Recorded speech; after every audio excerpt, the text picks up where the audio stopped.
more about who we are, what we do, call toll free 1-866-928-3310 and we'll send you out a no obligation information kit absolutely free. 866-928-3310.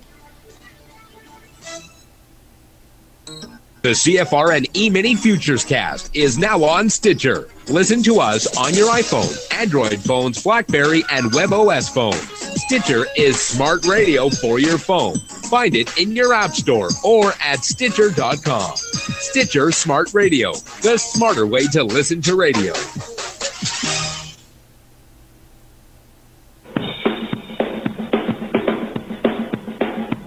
Are you ready, Steve? Andy? Yeah! Bert? Well, all right, fellas. Let's go!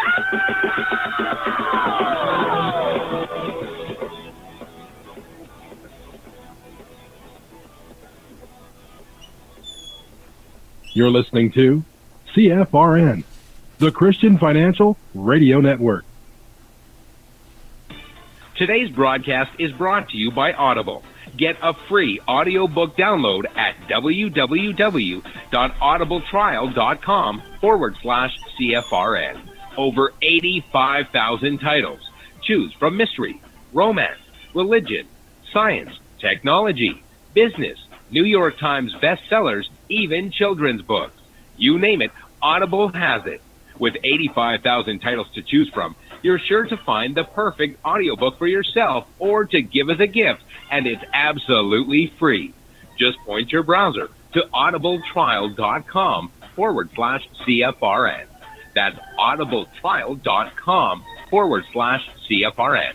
And become a part of the audiobook revolution by downloading your free audiobook today. audibletrial.com/CFRN. Hey, trader, want to get rich quick? Well, good luck with that. If, on the other hand, you actually want to learn how to trade, the place to be is www.cfrn.net. Tune in Monday through Friday, 9 a.m. Eastern for our daily devotional, and then spend the next 3 hours learning how it's done from professional traders who actually trade for a living. That's www.cfrn.net. Every trading day from 9 a.m. to 1 p.m. Eastern. CFRN, a community of believers who trade for a living.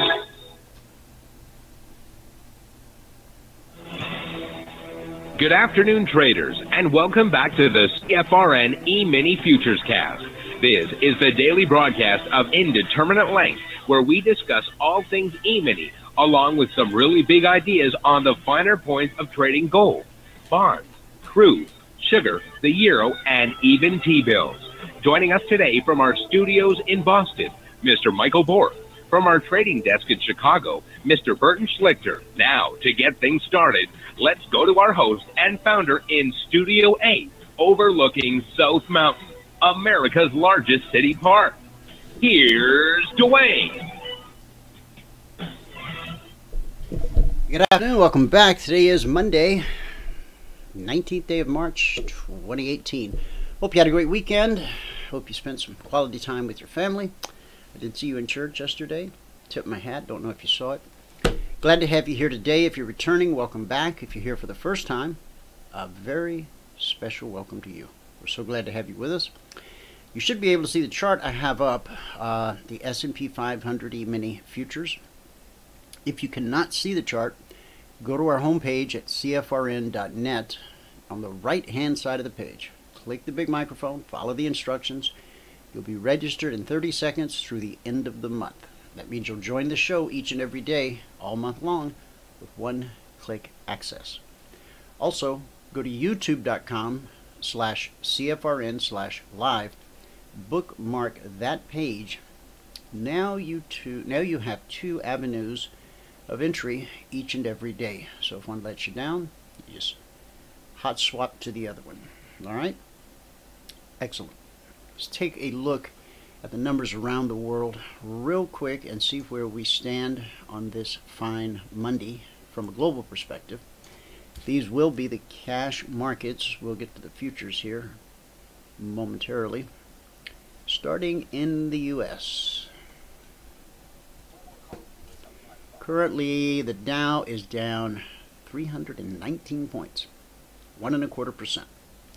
NASDAQ is off by 165 points. That's 2.25%. S&P 500 is down 40 points. That's 1.5%. And the Russell 2000 is off by 22 points. That also 1.5%. In the commodity basket, crude oil down 40 cents. It's a little over 0.5%, trading 61.94 last. Gold is up $5.89, almost 0.5%, trading 13.1830 last. In the Asian markets today, will color red continue? Why no? Mixed bag in Asia. The Nikkei closed down 195 points, almost 1%. Shanghai was up 9.5 at the close, and the Hang Seng added 11.5 points. In the European markets, color of the day there was definitely red. FTSE off 113 points. That's a little over 1.5%. The DAX down almost 200 points at the close, 1.5%. And the CAC down 65 points, 1.25%. So a big red Radio Monday in the US and a big red Radio Monday in Europe and Asia.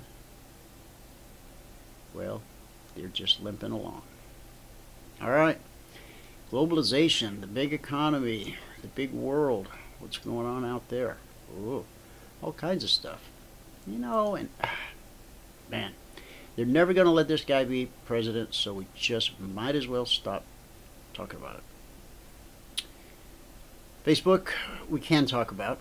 Facebook's share price dropped close to 6% today in early trading, most likely thanks to the news that the political research firm Cambridge Analytica, which I'm familiar with, used its site to harvest 50 million user profiles illegitimately. Now, according to Markets Insider, Facebook shares price stands at $174.30. That was in early trading today when this article was written, down from $185.09 at the market close on Friday.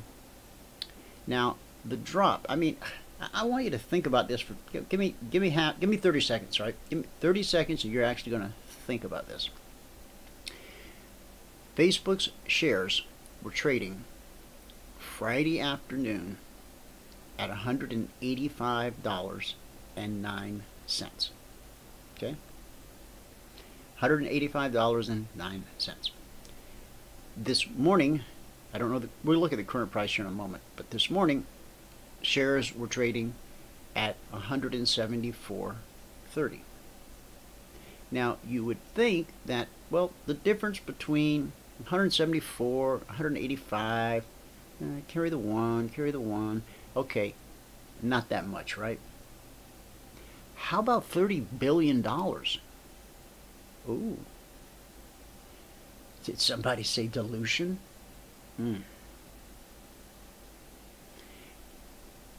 When you have a company that drops from $185 a share to $174 a share, not a big deal, but it wipes $30 billion off of the market cap, there's something intrinsically wrong there. And now I know it's different this time. Trust me, I've heard the arguments. It's different this time. Okay, we'll see. Facebook is under huge pressure from lawmakers in the US and the UK over the way it handles user data and how that data can be manipulated for targeted political advertising. Now this is, all of this advertising business, all of this political agenda and collusion and messing with folks. Let me ask you something. How many times did you ever cast a vote for anybody your town councilman, your city mayor, your state governor, your daughter for prom queen. How many times did an ad on Facebook change the way you think, feel, believe, do life, and ultimately it changed your vote? Huh. It's awfully silent out there. That's what I thought. Guardian and the New York Times reported Saturday that Cambridge Analytica had accessed data from 50 million Facebook users during the 2016 U.S. presidential campaign without their permission. It used that information for highly targeted political ads on Facebook. I'm no Facebook freak by any stretch. I'm just a plain freak. But anyway,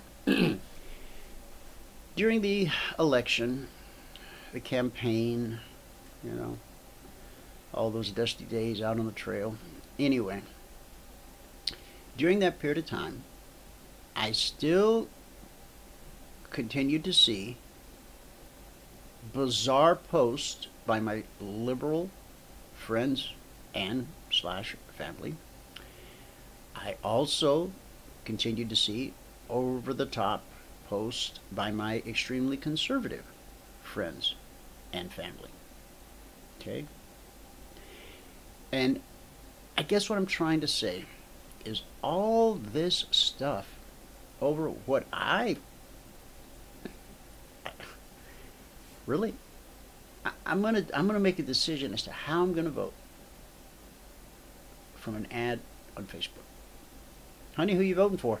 I don't know. I better look at Facebook because they'll tell me.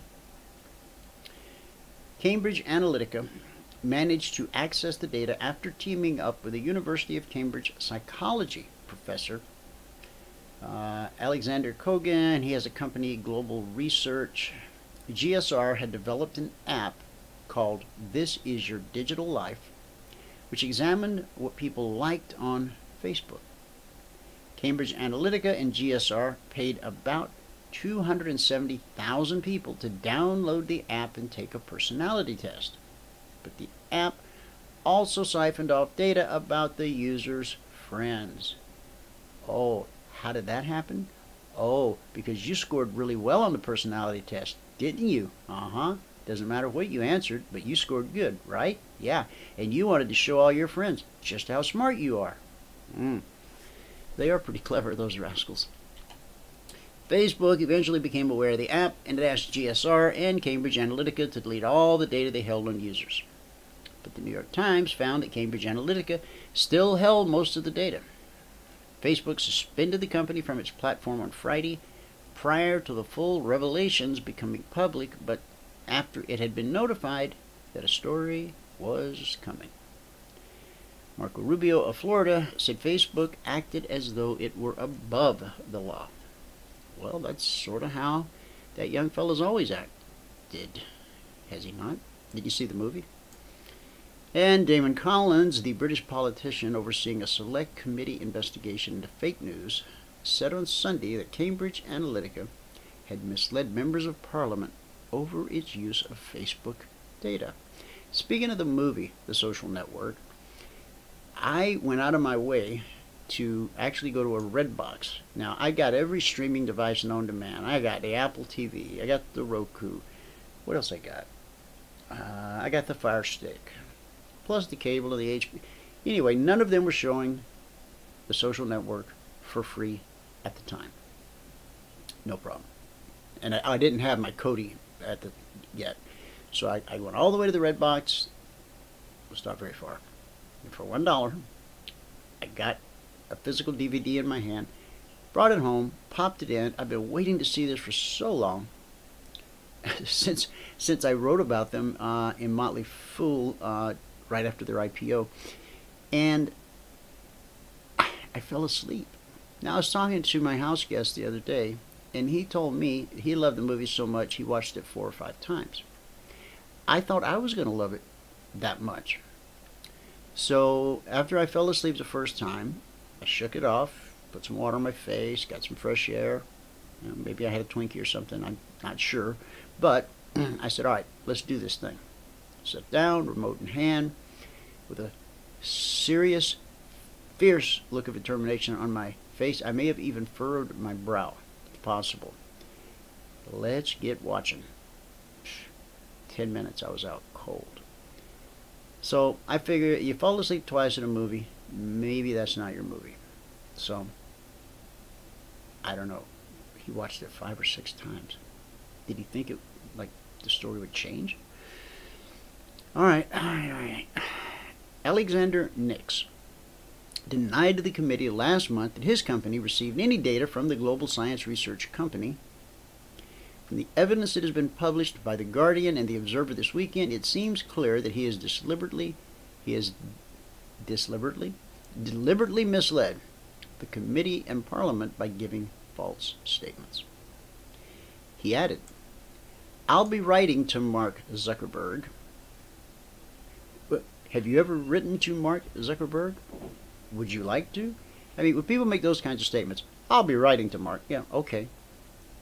My question is, who'll be reading it? Because it probably won't be Mark.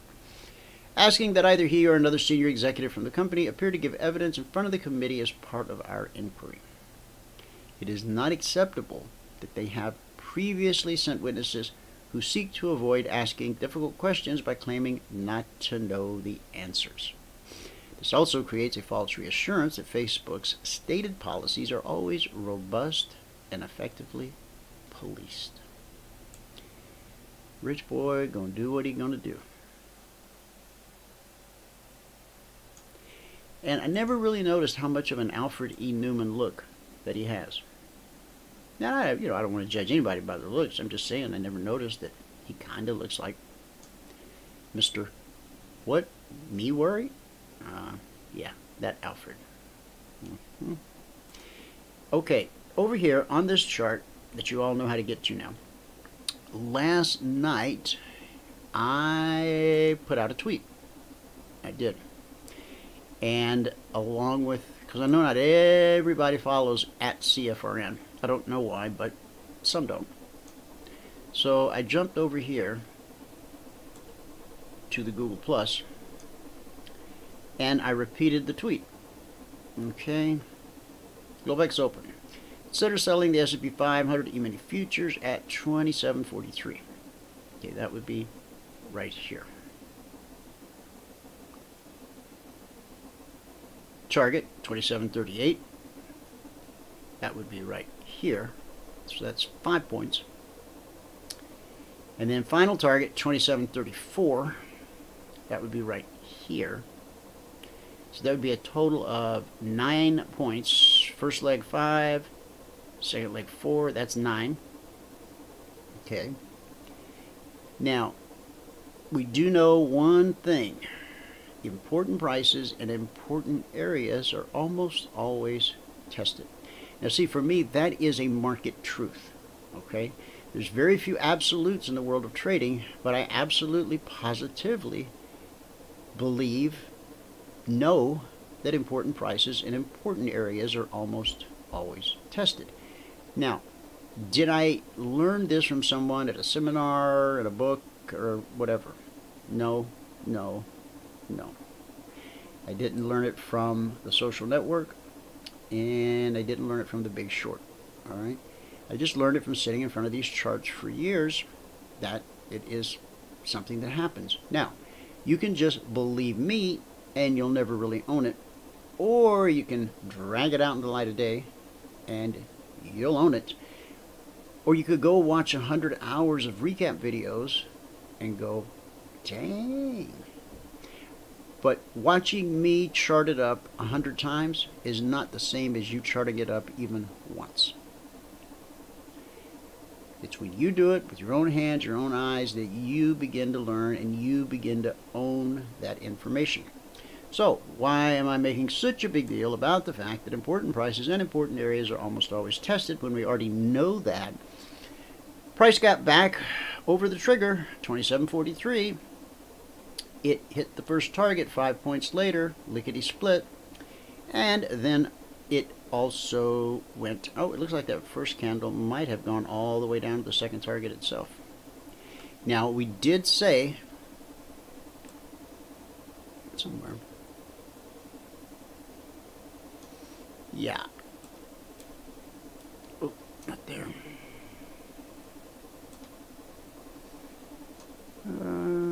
Alert issued earlier here and on Twitter and at CFRN, on Twitter at CFRN, is closing in on the trigger. The trade idea was to sell. Make sure you find the proper stop loss. If you're not sure, make a note. Ask me tomorrow. Part I wanted you to see was tighten and trail. Okay. Tighten and trail. So if you tightened and trailed, look what happened. We just slipped right through there. But this is the last week's zone, which brings us, so from 27.43 we dropped all the way down, what are we at, 29 points right now, I think, yeah. And I don't normally do this on a Monday, but it's such a unusual thing that I felt it only accommodating that I share it with you. This is this week's lowest weekly trading zone. We've already hit it on a Monday.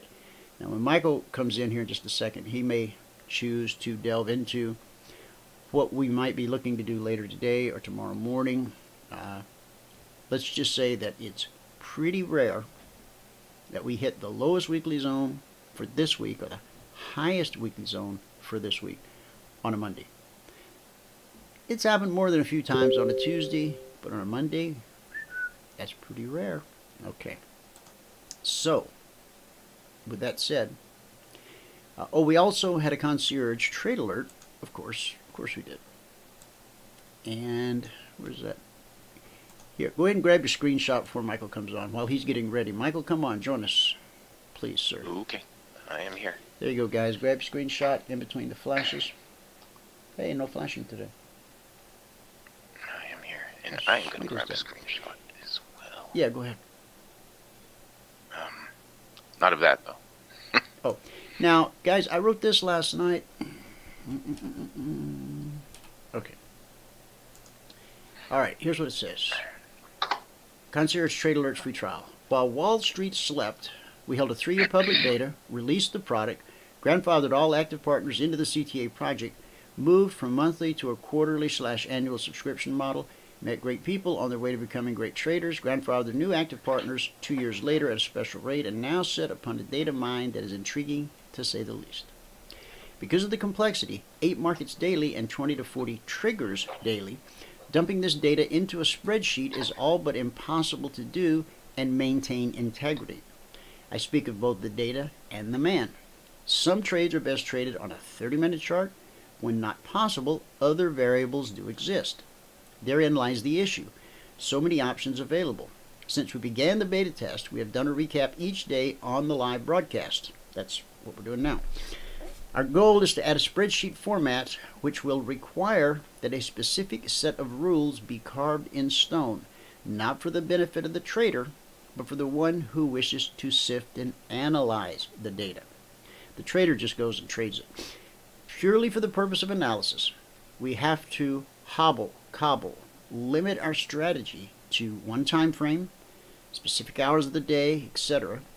However, it's the price we pay to cook up those delightful little pie charts and graphs which spoon feed us the info any way we want it.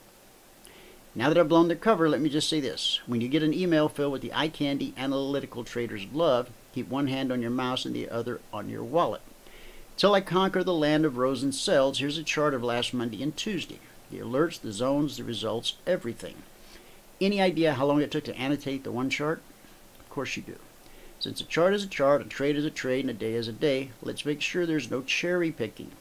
In the comment section below, put in a date and I'll recap that day based on whatever the alerts were. As those who tune in daily know, whatever the results, we drag them out anyway. Why? It's the truth about trading. Now, if you want to take the free trial of the Concierge Trade Alerts, it says go see the baseball player. That would be this fellow here. Go straight to the $1 for 5-day trial. Click here. This is the only link you want to click, because then you won't get rolled over into a official subscription. It will just stop after 5 days. Okay, Michael, all yours, buddy. Okay. Here we go. CFRN Partners, making money while Wall Street sleeps. All right. So everybody should be looking. I can see it. I'll hit mute. Okay. And I will bring this up. All right. Here we go. Good afternoon, everyone. Today is Monday, the 19th day of March, 2018.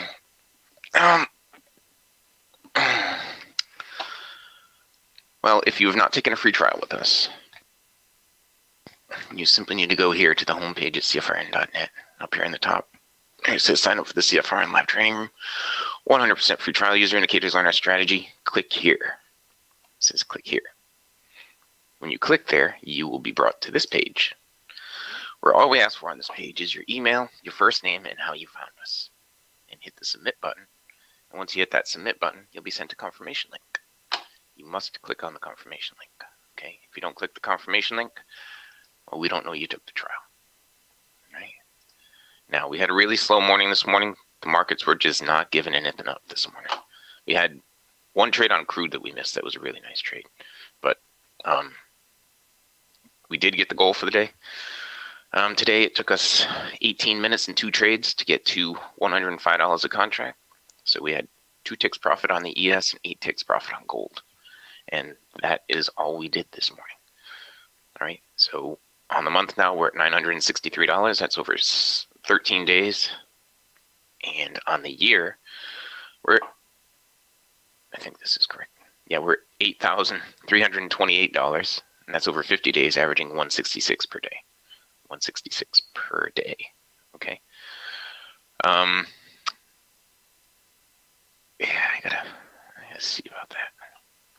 There's something that's not right in my annual totals. Oh, that's what it is. I'm missing this column right here. I'm missing that column. Okay. Well, I'll go figure that out later. Yeah. So that's the spreadsheet. Okay. Now we'll go in and look at the markets, the individual markets. During the break here, gold had nice legs up here during the break. So it had great opportunity during the break. Prior to the break, during our 2 hours this morning, we had one trade opportunity, and we took it. And we took it. It changed directions here, but it got all choppy. And then the room ended. And we had a nice long right there, another one right there, another one right there, and even another one right there. Okay, then the cycle started going down too steep. Okay, that was during the break. It was a great opportunity during the break. I don't know what this area is highlighted for right now, but I'm going to unhighlight. Okay, on the euro this morning, we had one opportunity right here that we missed. And that was it. During the break, there was a long opportunity right there and another one right over here. Okay, that was during the break.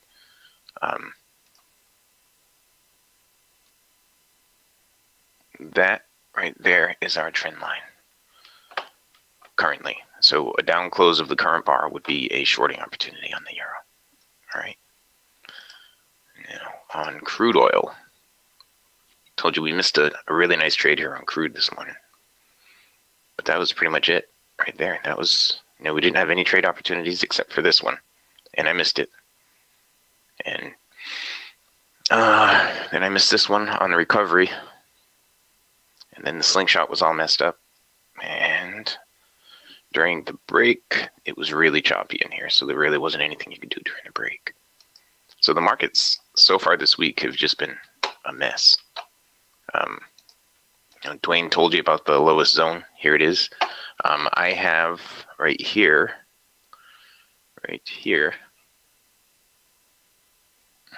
Bring this over here. These are the options currently.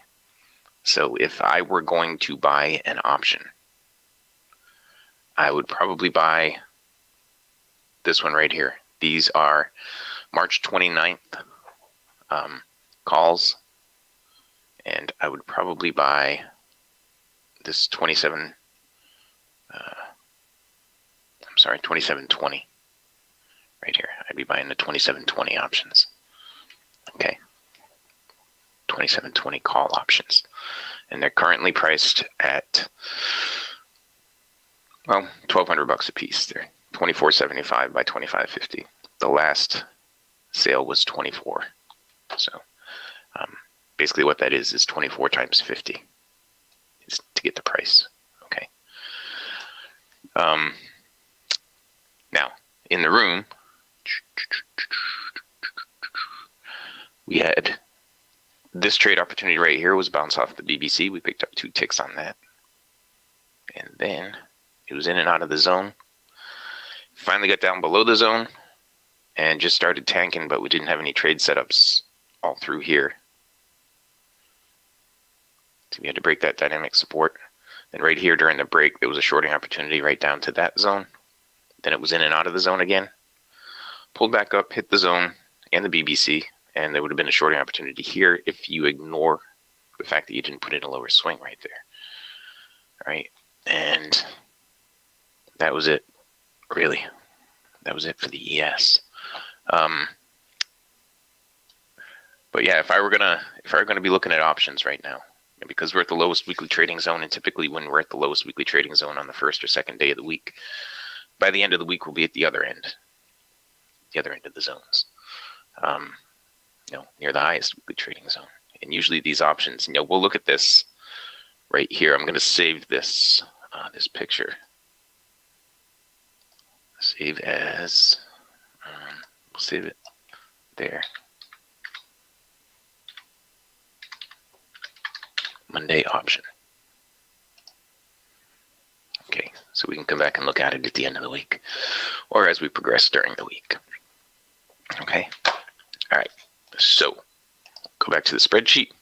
We only had 2 trades today. Picked up 2 ticks here on the ES and 8 ticks on gold to get us to 105 for the day. That is the goal for the day. Well, the goal is 100, but we got up to 105. So on the month now we're at 963. That's over 13 days. And on the year we're at 8,328. That's over 50 days. Averaging 166 per day. Okay. If you have not taken a free trial with us, go to the home page here at CFRN.net where it says sign up for the CFRN Live Training Room. User indicators learn our strategy. Click here. When you click there, you'll be brought to this page where all we ask for is your email, your first name, and how you found us. And you hit that submit button and you'll be sent a confirmation link. You must click on the confirmation link. Okay, that's how we know you took the trial. All right. All right. And with that, I will pass it back out to fabulous Phoenix, Arizona. Studio A overlooking South Mountain, America's largest city park. Dwayne, if you are ready. Why is that coming in right now?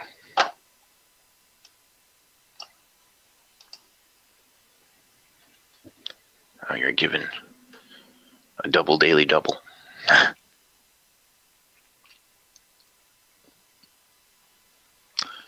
I don't think you meant to do that. Dwayne, whatever you just did with the daily double, that makes no sense at all. No. Okay. Do you see that under this week's there was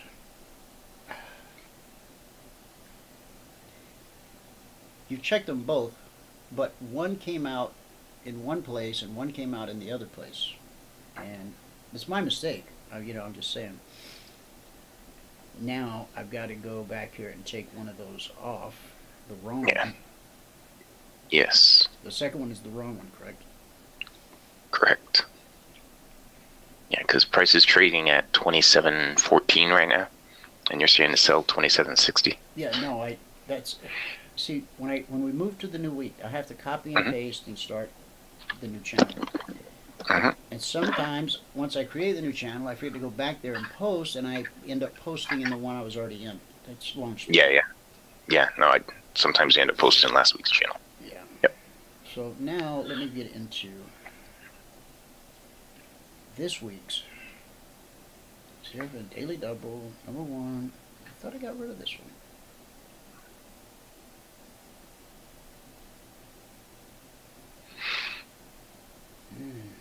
And John just popped in too. Okay. Oops. All right. So now I got rid of the erroneous Yes. S&P order. Yes. Okay. Okay. Recap of the recap. Are you still going? Did I interrupt you, or what's up? No. I had passed it back out to you. Okay. Today it took 18 minutes and 2 trades to get to $105 per contract.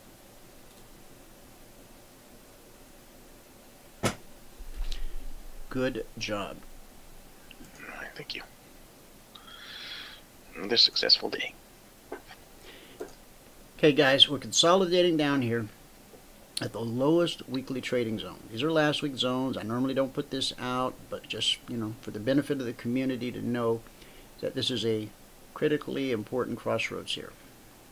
Now, when we created the zones, it was never for the purpose of what Michael was just talking about, to come up with a Monday or Tuesday trade. It's just something that we noticed over time, historical observance, and when you find that something behaves a particular way under a certain set of conditions, go with it until it no longer does that. Okay? Now, the sample size has to be pretty large. Like if you wanted to figure out which leads the market, the Dow or the S&P, okay? Depending upon when you run your study, it could be the Dow, it could be the S&P, and that's if you do your study inside of 1 week or 2 weeks. But if you do that study over 6 months, you'll see the clear picture, you'll see the truth, and the truth is that neither one of them leads the market on any continuous or regular basis. Can you take over, Michael, 1 second? Sure. Neither one of them leads the market on any consistent basis. Now it depends what's pushing it. Whether the Russell's going to be the thing that's leading, or whether the Dow's going to be the thing that's leading, or the S&P 500. They're all different kinds of markets or indexes, and they represent different companies. Okay, I think that was finishing up Dwayne's line of thought there.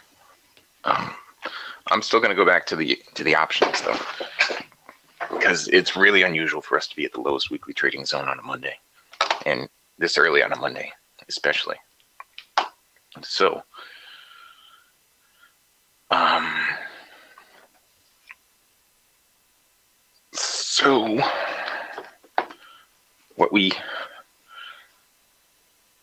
now, since Trump has come in, it has not always been the case that we're going to go all the way to the other end, because the volatility was decreased. But with this week's FOMC, and this being the first meeting of the new chair, yep. I would expect there to be some good volatility starting Wednesday.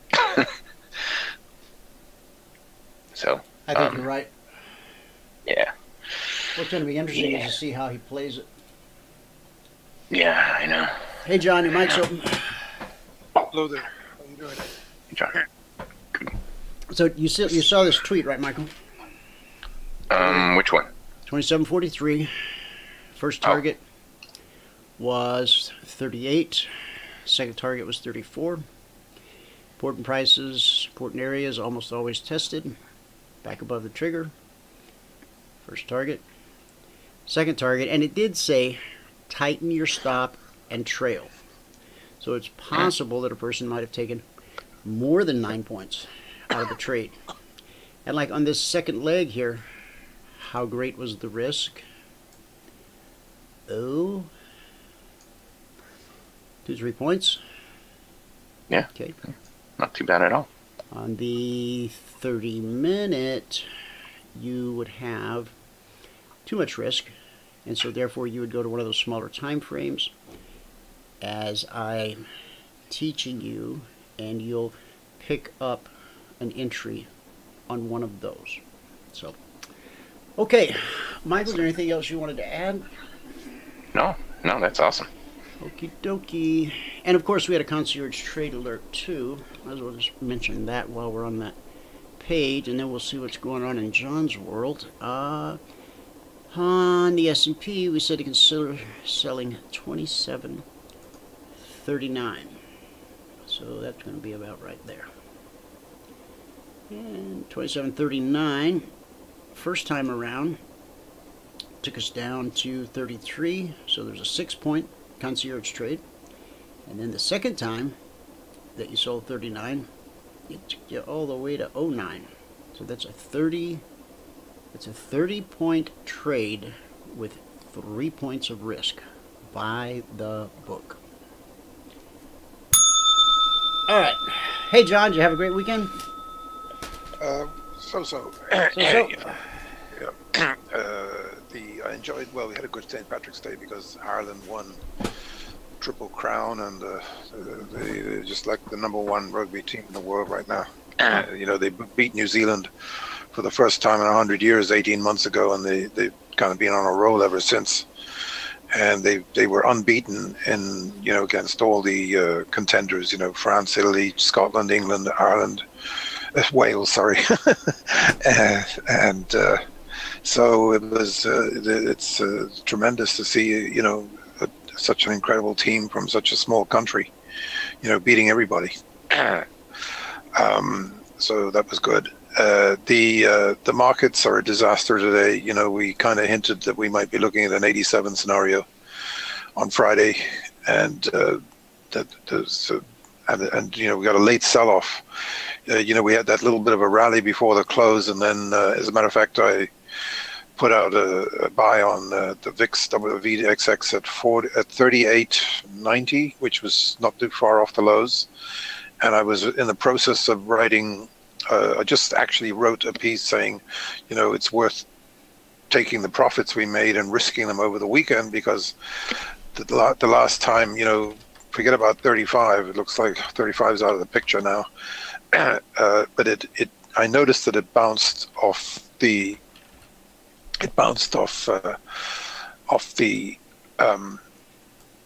38 level 3 times, basically, since this whole scenario started.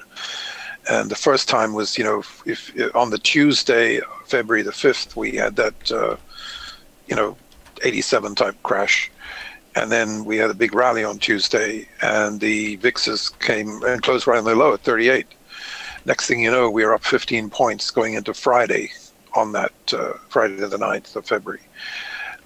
Then we had another sell-off. The second time we hit 38, we went up 13 points. And the third time we went up 4 points. And guess what? Today we're up 6 points from 38 right now. So that was some kind of a call. And we were short. We shorted everything on Friday. And we traded in and out a little bit since then. We've scalped a little bit here and there. But the market is so heavy today that it really is looking very, very grim indeed. And, we 25,000, I think we mentioned it on the show. If it can't hold above 25,000, the next, 24,000 is in the sights. Remember, we've got a target of 2450 on the S&P. We're close to breaking 2,700 right now. The Nasdaq, the stocks are being dumped in like it hasn't. We haven't even seen even possibly back in the last sell-off. I warned about this C wave, it's funny. I had a kind of a dream this morning. I was kind of up during the night, and James Kallstrom was on yesterday talking about the unbelievable goings on of the FBI, and he's saying the whole thing is orchestrated from the top, down, this Brennan who is implicated, the CIA chief, and all these other people. I mean, the deep state is basically the Clinton state and the Obama state, and this is such a disaster for the country that's going on here, where this crime is being perpetrated against the American people over the last year and a half with this democratic. The crimes that are being committed now that are coming to light are just diabolical. They're unthinkable to have happened, and they're all in it up to their necks. I said it a long time ago, it's rotten to the core. And ever since that guy, nobody ever talks about this fellow who, visited the White House 387 times, convicted felon, who was paid to disrupt the Trump rallies. Nobody ever talks about that. But you know what they do talk about? I heard him talking the other day about all the violence there were in the cities where Trump held his rallies, trying to make exactly. Like we're bad dudes, we're bad hombres, and it was the Democrats hiring the people to go out there and fight. I mean, all the billions that Clinton raised were paying off reporters, paying off agitators and good for nothings. I mean, it's just an absolute disgrace.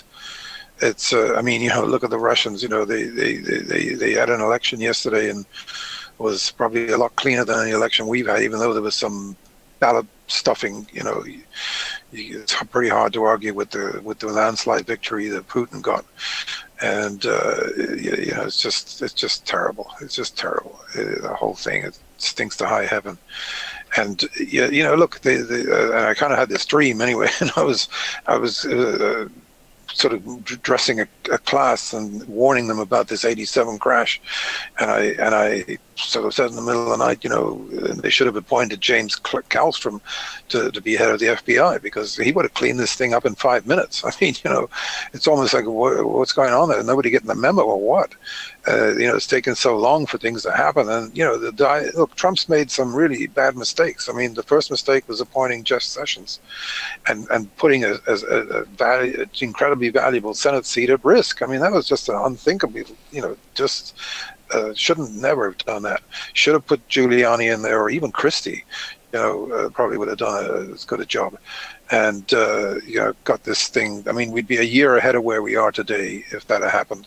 There would never be in a special counsel, all this nonsense. And it's really, really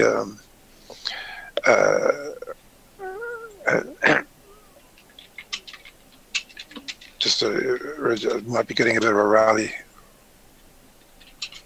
Just here. You think? Yeah. What are you looking at? Just the way stocks are going.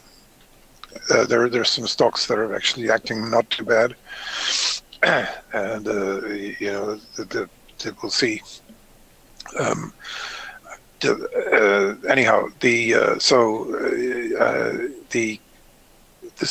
it's just I can't understand why Trump didn't put Kallstrom in at the FBI. I mean, it's such a no-brainer.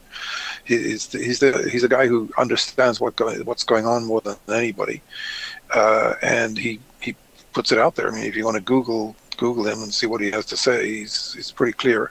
As a matter of fact, he was written up in Zero Hedge overnight, and he explains, just how this whole thing's been orchestrated and how rotten it is. And what people don't realize is there's a lot of whistleblowers, good FBI people who are coming forward and letting people, they're really starting to get the whole picture of what's been going on. That's, the deep state is unfortunately still alive and well, but it is starting to get dismantled. Slowly but surely. Yeah. And I still think Trump would have been better served by putting Kelly in at the FBI. It doesn't hurt to have an outsider. At the CIA. It doesn't hurt to have an outsider come in and a military man. Install some discipline there at the CIA would probably be a good idea too. I mean, this lady may be eminently capable as well. Yeah, we're getting a rally right now. We're going to rally. The market's definitely going to rally here. From a bigger picture, let me just say that we've already hit the lowest weekly trading zone for the week this week on a Monday, And Yeah, typically it doesn't get when any that worse. happens, typically when that happens, John, if we reach the lowest or highest zone on a Monday or a Tuesday, by the end of the week, we'll be at the complete other end of the spectrum. You mean up? Yeah. You mean up? Yeah, because we Well, hit the lowest zone so early in the week, it's almost a shoo-in. It's not a guarantee, but it's high probability that we'll close the week substantially higher. Well, that's interesting. Look, we've got, that's why I don't, when I see a turn, I try to call it ahead of time because, and I'm seeing, the stocks couldn't rally a few hours ago, but they are rallying right now. They really are. And they're starting to get some traction. And it's not, I'm not sure how much this market's going to rally here because the stocks are getting dumped in a way that we haven't seen since February the 4th. And the risk of today is that we're set up for an 87 type crash. If we roll over this afternoon and people really get into a panic, the stocks could go down much more than they've gone down already today. So you need to keep that in mind. But we are getting a reprieve here. I certainly would take what you just said as important because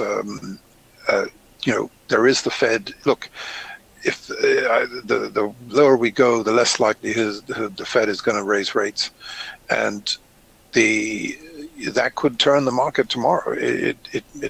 Wednesday rather, and we could, if we have an 87 scenario today, we could have a big reversal tomorrow. Anyway, there's odds of that happening are extremely high, and we could do a sort of repeat of what happened in February.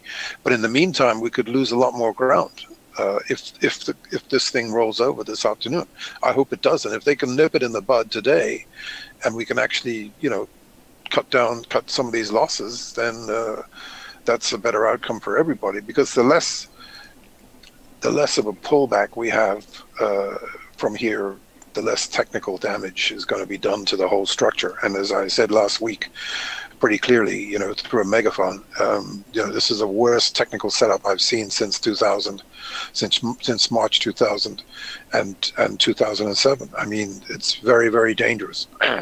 and you're seeing Facebook is acting very much, look, are you following the news on that? Yeah, I am. And we said on Friday on this show, if you remember, I said Google looks like it's going down to at the 1100s, and we already broke 1100. Now, here's the thing: we rallied up off the February bottom, the early February bottom. We pulled back and had a day like today in Google, and then we went up and made new highs. Actually, we're having a much lesser pullback than the previous one on Google. So if we do nip this thing in the bud today, then we could hit new highs before the end of the week. You can't rule that out. It doesn't look very likely at the moment, but there's a lot of stuff could happen this week that could change everything. So the market, even though it's kind of been acting really heavy this morning, heaviest I've seen in a while, we've seen these reprieve turns happen. And by the way, compounding this is this choice of Kudlow, which is another disaster. I mean, I really don't understand why Trump chose this guy. Do they have some kind of history together? Well, he's been supportive of some of Trump's things, and they know each other and that. But look, there was a terrible write-up about him on the week, and I don't even want to mention it because he had some problems in the past, and they're saying the guy's been unbelievably wrong on the markets for most of the time. He's never been on my list of people to listen to, and there's only a handful of those people anyway on Wall Street that are worth listening to.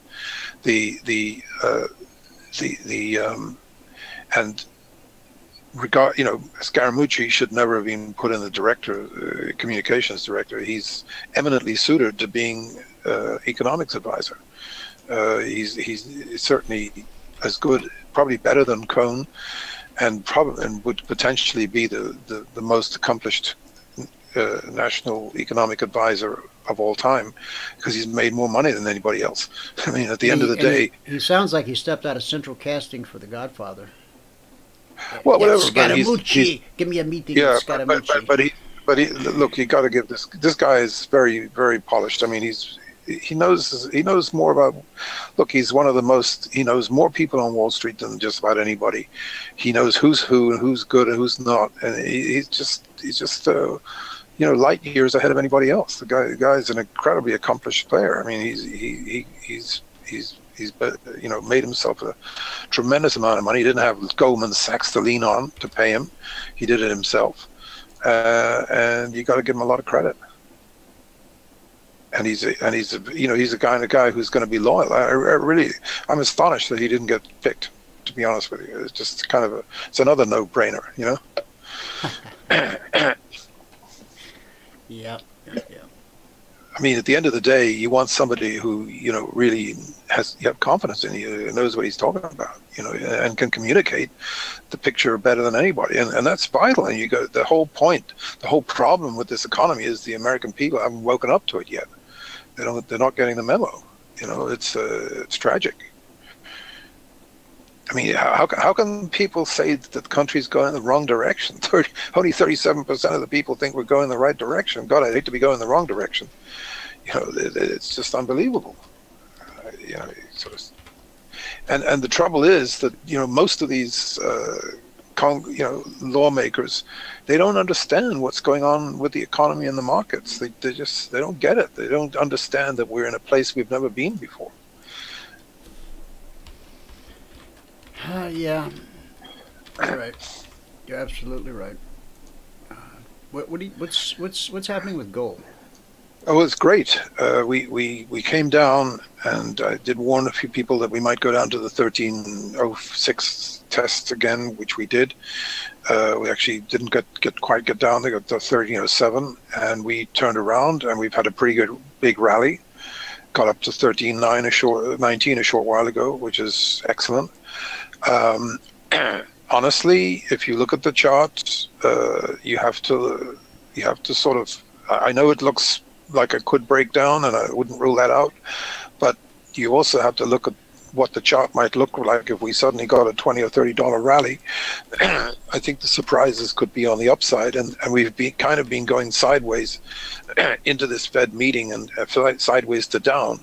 The pre-Fed jitters, and we appear to have turned, once again, a couple of days ahead of the Fed, just like we did the last time. And then we had a $150 rally to the upside. The other interesting thing, by the way, we're breaking down now, just a sec. So I think that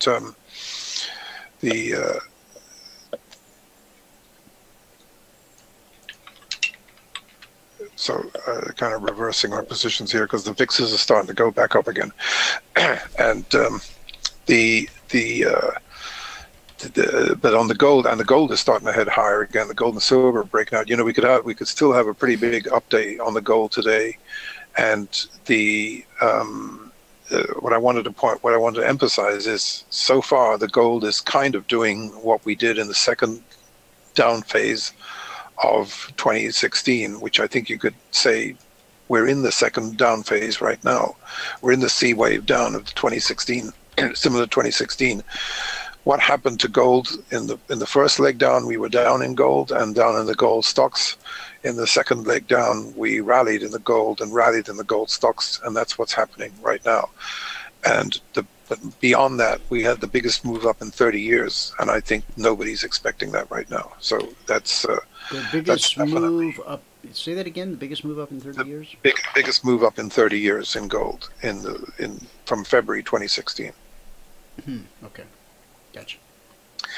And it really could accelerate. This actual turnaround here this morning happened pretty quick, and don't forget the number one gold meister in the world is Putin. The fact that he's being reelected is probably extremely bullish for gold.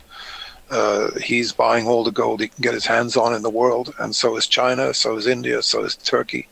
And one of these days, there's going to be no gold left. And as people are getting wealthier, the Chinese are buying more gold. it's going to shock people. What's going to happen to gold and silver? Believe me,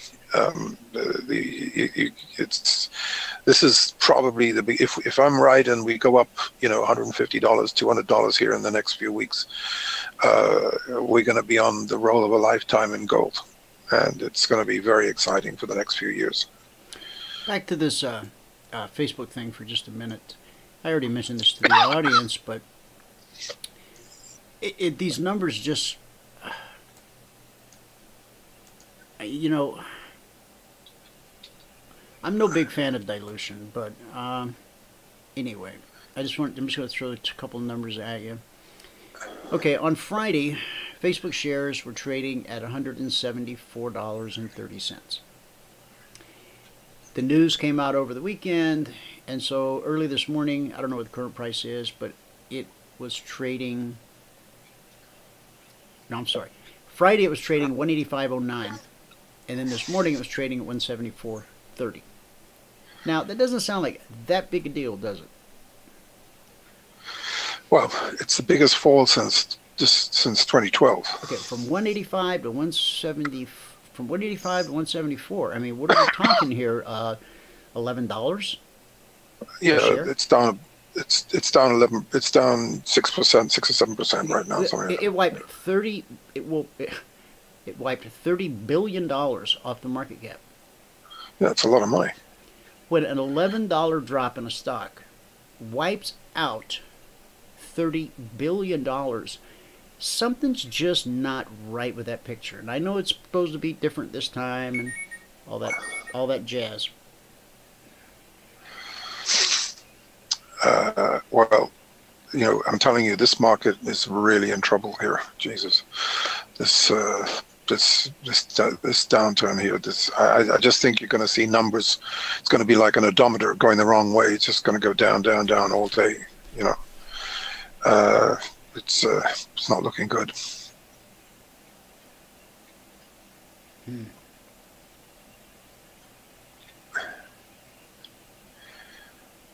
We're really in a. This is worse than 80s. I'm just telling you right now. This is worse than Monday, October the 19th. I mean, remember, we didn't start really hitting the lows till about 2:30 in the afternoon, 2:33, 3 o'clock in the afternoon.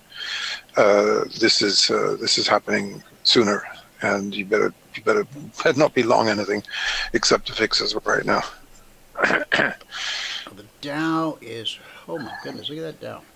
Last night on the alert, we said to consider selling 24,925.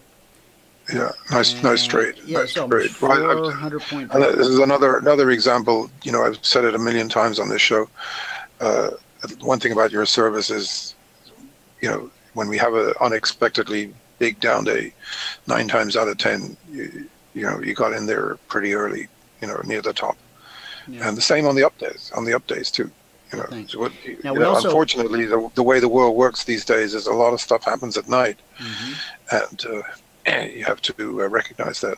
And unfortunately now, the stocks are breaking down. They're accelerating lower. The whole breadth is the worst it's been for a while. And if we get to minus 2,500 on the breadth today, we still got a way. We're definitely going to have a lower. We're going down tomorrow, and we could have a terrible wipeout overnight. If we close near the lows today, this thing could be. And I did say on Friday, I warned that there could be some extreme upside on the VIXs, literally extreme upside, and that's what we're getting right now. Yeah, boy, this S&P is really, really taking a dive here. Let's see, what was last week's futures on? 2649/2650. That was the lowest zone last week for the S&P. Boy, this thing is really. We got some serious. Oh, there was a question in the chat box for you. What do you think about? What do you think of the threat that was made to Trump that you don't mess with Brennan? Who said that? This guy Brennan made some John Brennan made some comment to Trump. You don't mess with Brennan. I guess Mike was asking from the chat room. Well, the guy was the director of the CIA, so How he ever got there, God knows. But he's that tweet he put out is an absolute disgrace. And you know, I've always said at the end of the day, you know, Trump, the truth will come out, and all these people are going to end up on the garbage of on the ash heap of history. And you know, we've had, for the first time since Petraeus, we've had somebody competent running the CIA in the last year or so. As for the rest, prior to that, it was a total disaster, you know, and everybody knows it. I mean, look at this ISIS thing, and they let this. Yeah, I said it. You know, these guys have got, Hillary and Obama have got blood on their hands. All those needless deaths because they let this ISIS, you know, they didn't nip it in the bud from day one. It's just absolutely terrible. University, no need to worry. You know, what people just don't understand. I mean, this whole thing about Trump's trip to Saudi Arabia, making it the first place and getting to the heart of the problem on Islam and, you know, against ISIS, and getting the whole of Islam behind him in a way that's never happened before. It was just an amazing, insightful, and definitely the right thing to do. And now he's got one of the most important meetings ever tomorrow with the Crown Prince of Saudi Arabia. And, you know, this guy is the exact opposite of all the bad things that have been going on in Saudi Arabia for decades, that got us to, that basically was the, you know, the naissance of Osama bin Laden and ISIS. And, you know, you couldn't have a better ally to reverse all this, you know, to end this terrible scenario that's been going on since the 90s, let alone 9/11. You know, but this is the, I really felt, you know, the 60 Minutes interview was fantastic yesterday, and really shows that you know, things are going to change in Saudi Arabia, and they're going to knock out all this radical, you know, they're going to knock out this radicalism that's been a real problem for everybody. You need to get that? Yeah. Okay. Listen, great to talk to you. Thanks very much. Have a great day. Bye. All right. Let me close my.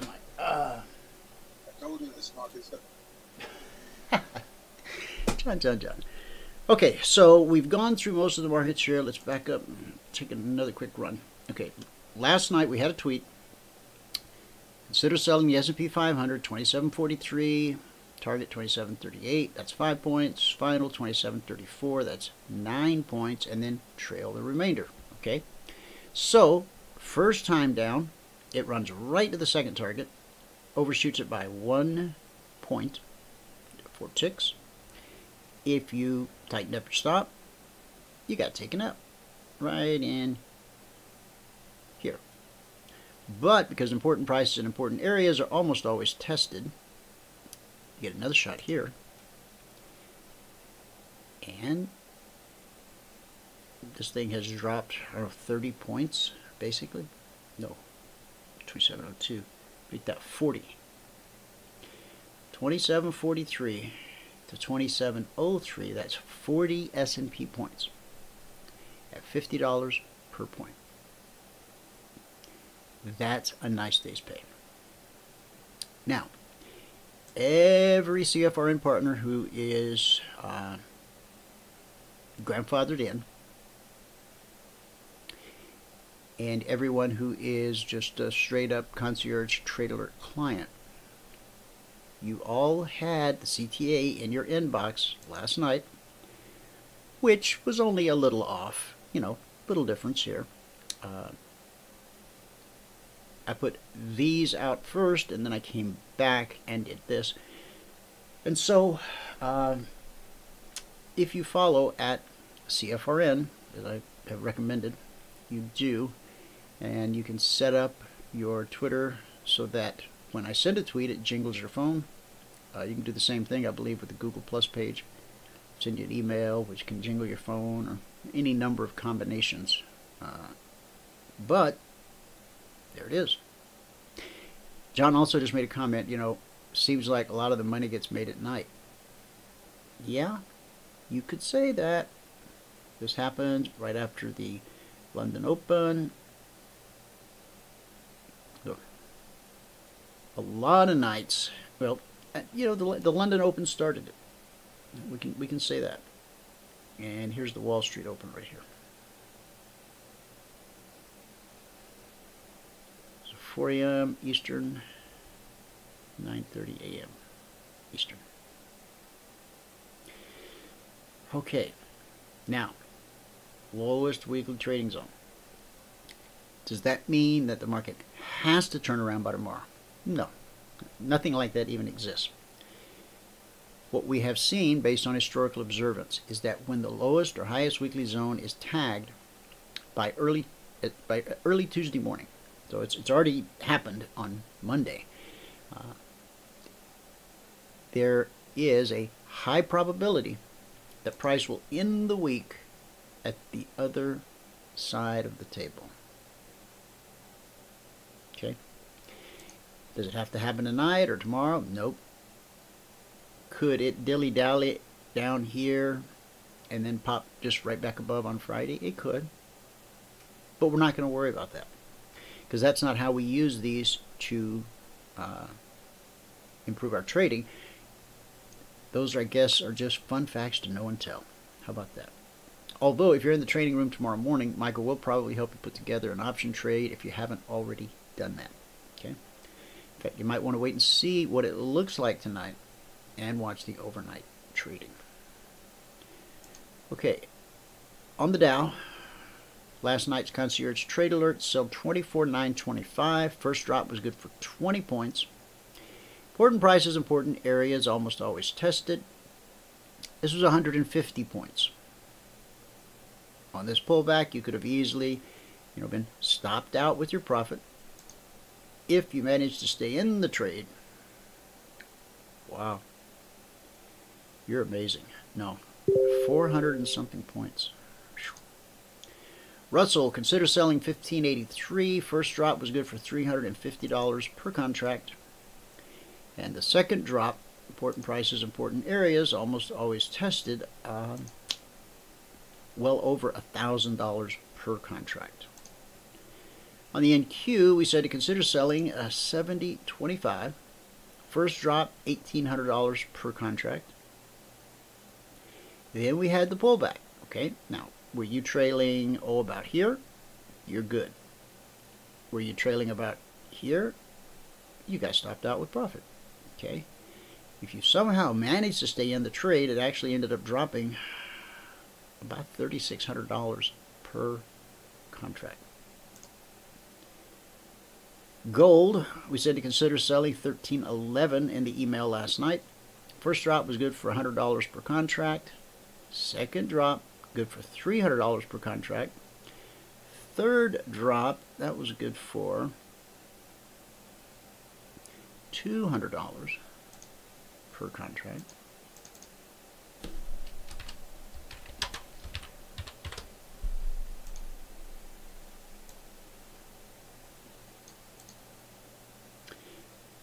And on the buy side,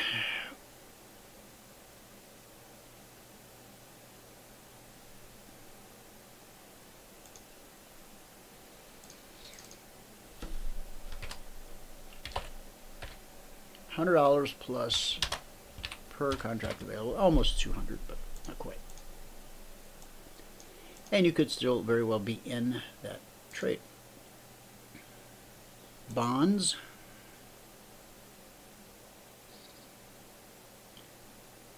Okay, bonds.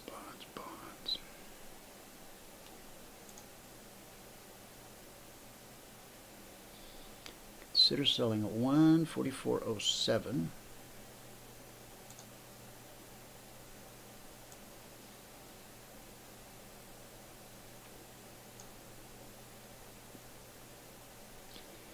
And that took us down to 143.27. On the buy side, 144.24. Swing high. Exactly 24.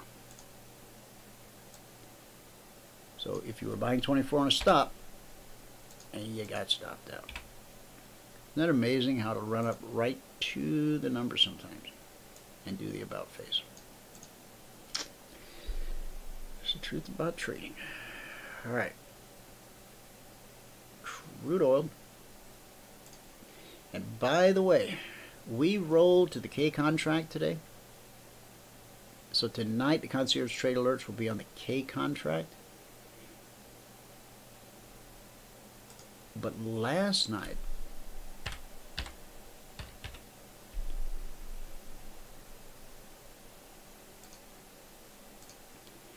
we were still on the J. As you can see, there's not a lot of difference there. Consider selling 61.95.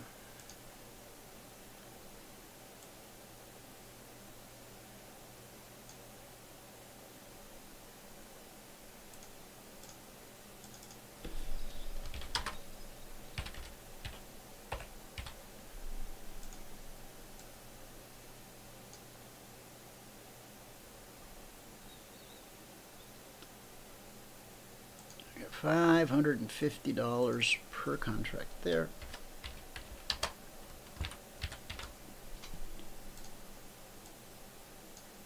And the long side of that trade would be 62.60. Hasn't triggered yet.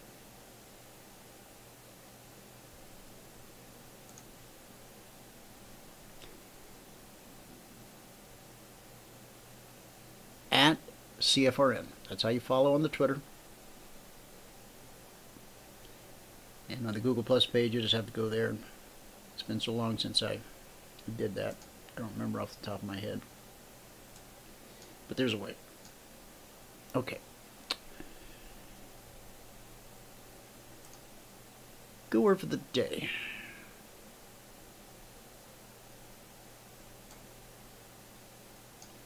Secrets of self-control. Does it seem like we've been on this topic for, like, I don't know, 4 days? Well, today's day number 5. Share each other's burdens, Galatians 6:2. Make yourself accountable to someone. Alcoholics Anonymous has a buddy system in which you are encouraged to call someone whenever you feel the pressure building to return to an old destructive pattern. And it's scriptural. Share each other's troubles. Galatians 6:2. You may not like this step, but if you're fighting a losing battle, you need it. And I just can't tell you enough, we all need it. Find someone who will check up on you, pray with you, and encourage you in every area of your life, including the ones where you want more self-control. Ecclesiastes 4:12 says 2 people can resist an attack that would defeat 1 person alone. Every church needs buddy relationships in which people are accountable to each other. Relationships in which people encourage one another in the Lord. Having someone hold you accountable is tough, but it works. Now, what should you look for in a buddy? I like the term accountability partner, but you can use any label you want. Number 1, this is important. This is in the 12-step program, the AA program, and any other program that has any sense. The person should be the same gender as you. You don't need to place another temptation in your path by sharing personal problems with someone of the opposite sex. Second, you should look for someone you can depend on to follow through on this commitment. Someone who is faithful. Third, look for someone who will keep your problem confidential. Don't choose someone who's known to talk a little too much. Fourth, tell your buddy that he or she has permission to check up on you from time to time and ask, how you doing? And look you right in the eye and expect the truth. Knowing someone will be asking is an additional incentive not to give in to the temptation, whatever it is. It doesn't have to be booze or drugs or chocolate. whatever it is. That just might be right there, that accountability partner, knowing they're going to check in, knowing they're going to show up at your house or your work or wherever you might be. That could be that little bitty extra push that you need to get you moving on the road to victory and self-control. That's our good word for the day. All right, guys. That's going to do it for this Monday, the 19th day of March, 2018. If you have any questions about anything, email me, support@cfrn.net. Give us a call, 949-423-6464. And we'll get right back to you. If you catch voicemail, be sure to leave an answer, because one of us will call you right back. Okay? Thanks so much for tuning in today. Whoever you are, wherever you are, may God continue to richly bless you with His mercy and with His grace. And I'll see you at the bell.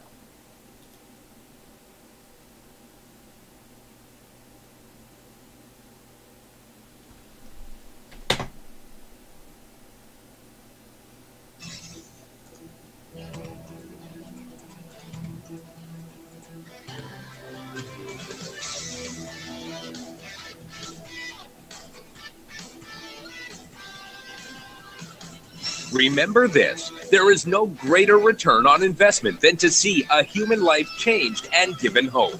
As always, pray hard and trade safe.